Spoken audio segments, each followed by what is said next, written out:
জয়পুরহাটের হিমাগারগুলোতে পড়ে আছে হাজার হাজার মেট্রিক টন আলু।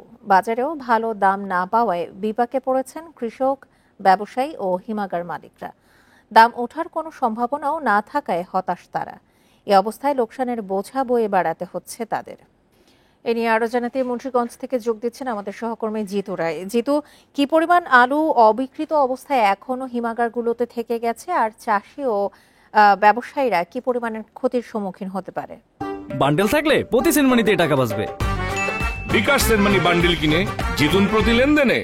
মুন্সিগঞ্জে আলুর মৌসুমের শুরু থেকে এই বছর এখন পর্যন্ত যে পরিস্থিতি লক্ষ্য করা যাচ্ছে, ধারণা করা হচ্ছে মুন্সিগঞ্জ আলুর অন্যতম জেলা হিসেবে যে আলু উৎপাদন হয়েছে সেই পরিমাণ হিসাব করে মুন্সিগঞ্জে প্রায় ২,০০০ কোটি টাকার মতো লোকসান গুনতে হতে পারে আলুর সাথে সংশ্লিষ্ট ব্যবসায়ী এবং কৃষকদের।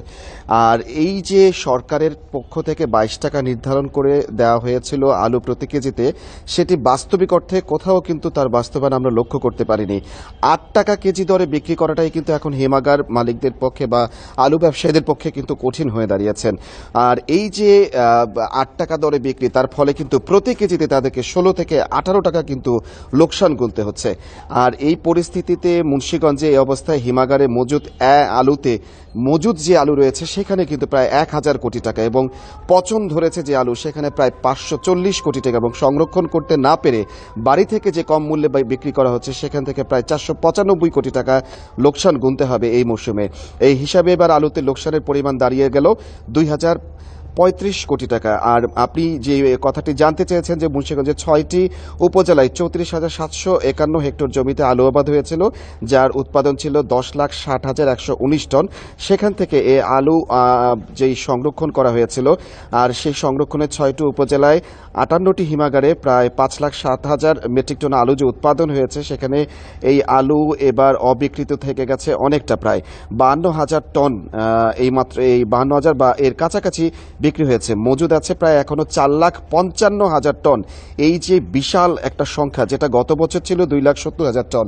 এইবার এই যে আলুর মৌসুমে কৃষকদের অতি উৎসাহের কারণে আলুর উৎপাদনের ফলে যে বৃদ্ধি পেয়েছে এর উৎপাদনটি, সেই ফলশ্রুতিতে কিন্তু আমরা যেটি লক্ষ্য করছি যে এই পরিমাণ আলু হিমাগারে রয়েছে, এবং সামনে কিন্তু আলু রোপণের নতুন মৌসুম। এর কারণে কিন্তু এই ধরনের বিপাকে কিন্তু এর আগে কখনো পড়া হয়নি, এবং ধারণা করা হচ্ছে যে এই যে বড় লোকসানটি আরও বেশি বড় লোকসান হতে পারে। সামনে মৌসুম আর মাত্র ১৫ দিন আছে। আলু রোপণের মৌসুমটি শুরু হলে কিন্তু এই আলুর পচন এবং অবিকৃত থেকে যাওয়ার একটা বিশাল সম্ভাবনা কিন্তু রয়েছে। মুন্সিগঞ্জের আলুর উৎপাদন এবং বিক্রি সম্পর্কে এই ছিল আমার কাছে সর্বশেষ। মুন্সিগঞ্জ থেকে জানাচ্ছিলেন আমাদের সহকর্মী জিতু রায়।